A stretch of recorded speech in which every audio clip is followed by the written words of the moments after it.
In this tutorial, we are going to go over different types of ways to show your lesson plans on Canvas. There are several ways to do this, starting at very simple to a little bit more investment and time, but the ability to use these each year, depending on what you are trying to accomplish.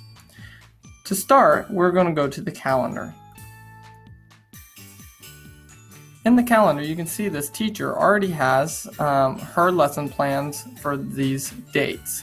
As you can see, she teaches English and pre-AP English, and what she does is she just creates an event for each day and she puts her lesson plan in. As you can see, if I click on one of these, it shows what she's doing that day with maybe a link. Now, to create one of these is very simple. Let's say that it's Monday the 12th. We would just click on the day and we'd give it a title. Now, if you're just creating an event, a learning event, we want you to title it just your course. If you're creating an assignment, then you do need to be specific with this assignment name. That way, in the future, with Canvas, you can find the assignment that you want to assign your students because you can search it by name. But in this case, when you're just creating an event, it's easier for students to see that it just says the name of their course. So you would just put in the course. You would go down to calendar and you would make sure that it was under the correct course, which is just their regular English class. And you would say more options. At this time, it becomes as simple as just typing into this box what you would write on the board. And you would just list what you would usually write on the board, what you're covering that day, and you would just put it there, and you would just say create event. And you'll see that now we have an event for the 12th. It says English, and when the kids click on it, it has what you would write on your board. That is very simple. That is the easiest way to just run your lessons throughout your weeks in Canvas, by just clicking on the day, giving it a title for the course you teach, making sure it's under the right calendar, saying more options, typing in your daily lesson, and then clicking save. That will put it on here, and you can see that doesn't take very long at all. Now, I have had questions from teachers that say, do I need to create an event for each day if I have an assignment on that day as well? Because the assignment will actually show up a little bit different than that. It'll actually have an A, kind of like this. And as you can see, you might have a day where you have an assignment and no event, because that assignment tells what you did that day. Now, there could be some cases where you'd have an event because you teach most of the hour, and you give an assignment at the end of the hour. So you would explain in that event what you taught that hour, and then you would have an assignment on that same day for the students that you wanted something back. The difference between an event and an assignment is that an event is a learning experience, and an assignment is something in Canvas that you want back from the students. So if you create an assignment, it's actually going to prompt the students to turn something in. But if you're just wanting to create some information, some learning, something that's going on in your class, and you just want to communicate that, an event is the way to do that. But let's discuss the downside to just coming in here and simply clicking on a day, putting your title in, putting it under the right calendar, and typing in just what you would write in your board right here and clicking save. The problem with doing that is that events are not saved in Canvas. That means as the years come and go, all this information that you're putting time into putting into events is gone as well, and you have to recreate that every year. Now, if all you're doing is simply what I did here, writing what you have on the board, that's not a big deal because you're not investing a lot of time in that. But some teachers are actually wanting to invest a bunch of time into their lessons to where the students could actually learn from being home and then be able to come to school and not be behind. Or, if they want to have a little bit more review on what was taught in class that day, they could go home and look at their their event for that day, and the teacher might have put a video, might have put some notes on there, just some things that they could actually learn that content while not being in the class. Now, if you want to do that, you don't want to create that in an event, because then the next year you've spent all that time and now that is gone. So let's go over how to create a lesson plan to where you can actually save it for upcoming years. To do this, you have two options, depending on what you are most comfortable with. One of them is to build your lesson plans inside of Canvas. The other option is to build them inside of your Google Drive. I'm going to first show you how you can build them inside of Canvas. Doing them in Canvas gives you one special ability, and that is to record yourself and share that with your students directly in Canvas without having to use YouTube or any third-party tools for your recording. And this is why this is a tool that teachers like to use, maybe over organizing with Google Drive. So we would simply just go into the course. In the course menu, we would click on Pages, and we'd go to View All Pages. In here, we have the ability to create other pages. So what you would actually do is say Create Page, and you would actually build your entire lesson here. Let's say that this lesson is over cell division, and let's say that I put a picture, a YouTube video, I recorded myself giving a discussion or a description of cell division that I gave my entire class. Maybe I made some guided notes, and this was all obviously not just words but content that was rich for my students. I had links to external websites that helped them as well. So if I was at home and I was a kid, I could go in here, watch this YouTube video, watch you teach something that you taught in class, look over the notes, and then see external links. So I can learn at any time now. Now, even if I was in your class and I went home and didn't really understand it very well, I can now go back to this and review that content that you covered.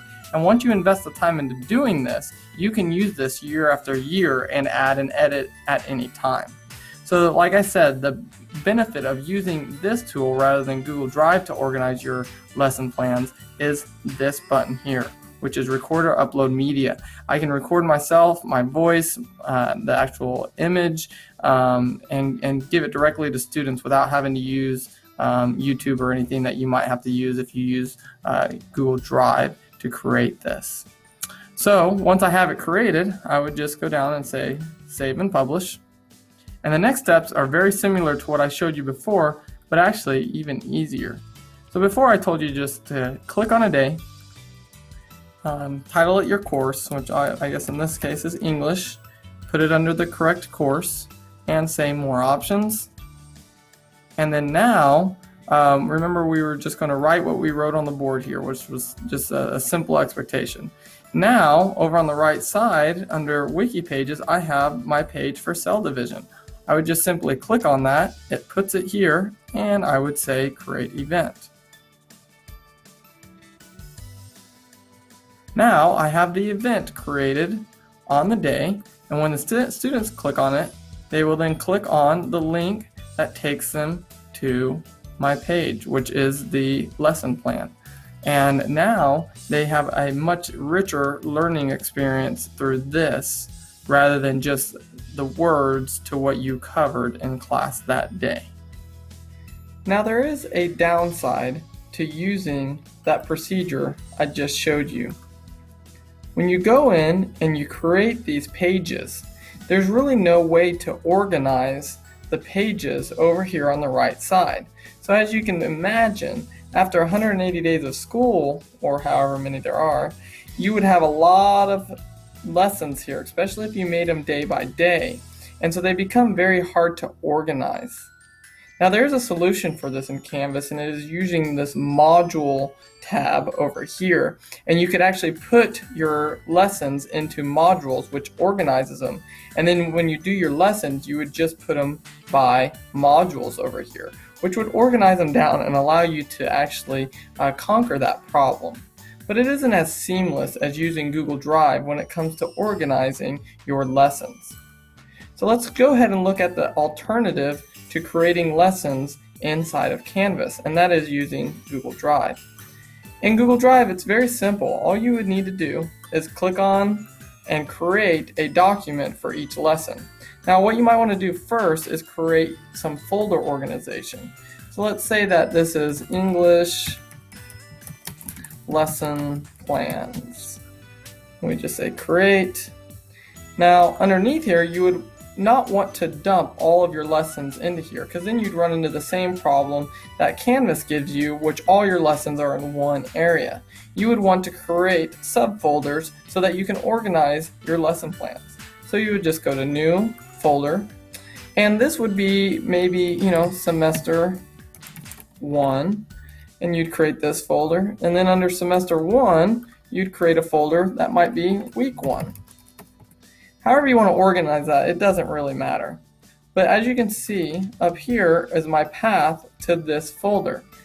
And now I would go ahead and start creating my lesson plan. So first I might go up here, and I guess the lesson plan we made in the other one was called cell division, which isn't English, but that's okay. So let's say cell division. And come down here, and we can really put the exact same content in here as we could in the page in Canvas.